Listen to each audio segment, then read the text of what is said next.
crazy thing to be on the cover of Vogue. I was kind of like a little bit speechless. I was kind of half asleep when G walked in with the phone and like showed it to me, and I like seen it. I was like, oh shit, it's really fucking sick.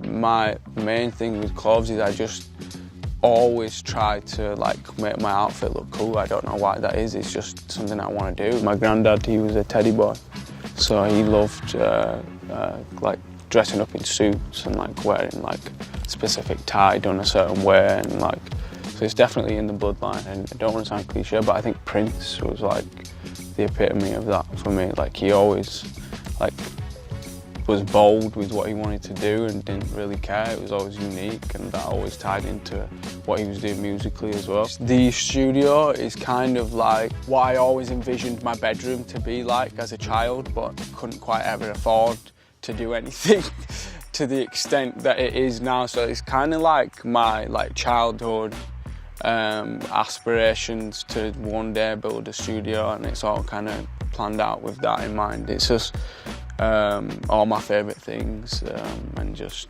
they're all kind of around in like cool places, do you know what I mean? Just little bits of me, just things that I wanted to put in there, basically. When I first moved in, I was staying here like on a mattress for about 6 months. I didn't really want to do anything to it because I just liked the way it felt, like minimalistic, simple. There was nothing to really hold on to, and I just moved out of my London pad, which had a lot of stuff in it. I thought I'll stick just the poster straight on the wall and do like a collage, and it was meant to be like a little collage originally. And then I did the entire wall, and then I just kind of went from there. I didn't really have anything in the house except this massive collaged wall. The comic books that I had when I was a kid, they were in a safe somewhere, and they just had like cobwebs and stuff on them, so we just decided to take them out and put them in the coffee table, and they look really cool.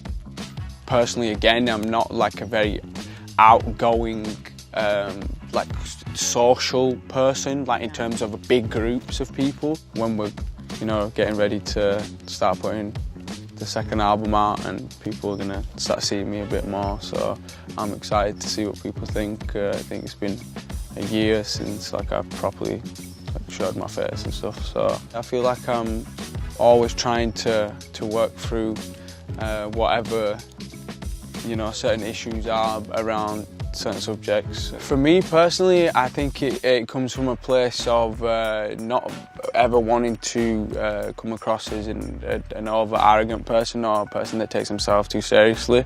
I'm not always trying to be pretentious or, you know, to say something that I think is going to change the world. I feel like I'm one voice among millions. I listen to a lot of hip-hop, a lot of rap music, so I rate them sort of people as like the real lyricists, because they write things that are, you know, complex and weird.